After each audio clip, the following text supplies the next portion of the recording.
তো সন্ধ্যা ক্যাটারার্সের আমি খবর পেয়েছি ফেসবুকের মাধ্যমে প্রথম, কেননা বিয়ে পারপাসে যখন সবাই অনেকগুলো হাজারখানা ভিডিও দেখে, তার মধ্যে আমিও একজন। তো খাবার কোনটা ভালো হবে সব কিছুতেই দেখি। তো সন্ধ্যা ক্যাটারার্সের অনেক ভিডিও দেখি। ওটা কোন চ্যানেল প্রমোট করছে আমি জানি না, আদৌ আপনারা করছেন কিনা আমার কোনো খবর নেই। তো তারপরে আমি ওনাদের রিভিউ দেখা স্টার্ট করি। রিভিউ দেখা স্টার্ট করার পরে আমি ডিরেক্ট ওনার সাথে কথা বলি। কথা বলার সময় এটাও জানাই কি ওনারা জিজ্ঞেস করেন কি কোন ভেনিউটা হয়েছে। তো ভেনিউ আমাদের ডিসাইডেড ছিল না। আজকে যেই আমন্ত্রণ বাগানবাড়ি যেই ভেনিউটা আমরা পেয়েছি শুধুমাত্র বাবুদার জন্য, মানে এই জায়গাটাই উনি দায়িত্ব করে নিয়ে এসে জায়গা নিজে দেখানো, ওনারের সাথে কথা বলানো, সব কিছু he did it from his end. আর খাবার মর্নিং ব্রেকফাস্ট থেকে শুরু করে লাঞ্চ ডিনার সব কিছু অ্যাবসলিউটলি অন টাইম।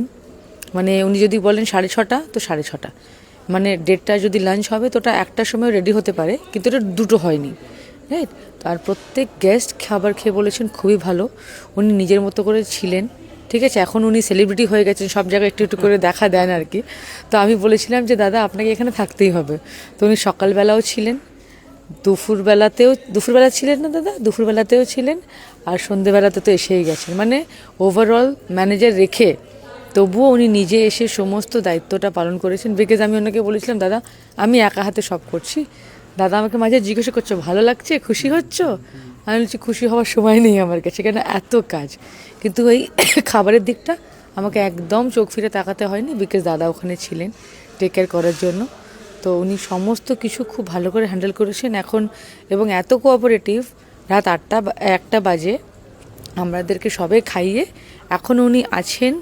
যা এক্সট্রা খাবার আছে মানে সাধারণত কি হয় প্লেট সিস্টেম, যে আমরা যদি জানি কি আমরা যতটা প্লেট আমরা খেয়েছি ততটারই আমরা টাকা দিই, মানে যেটা ডিল থাকে। বাট দাদার সাথে যতটা ডিল হয়েছে তার থেকে বেশি খাবার এখন আমাদের কাছে রাখা আছে, আপনি চাইলে দেখতে পারেন।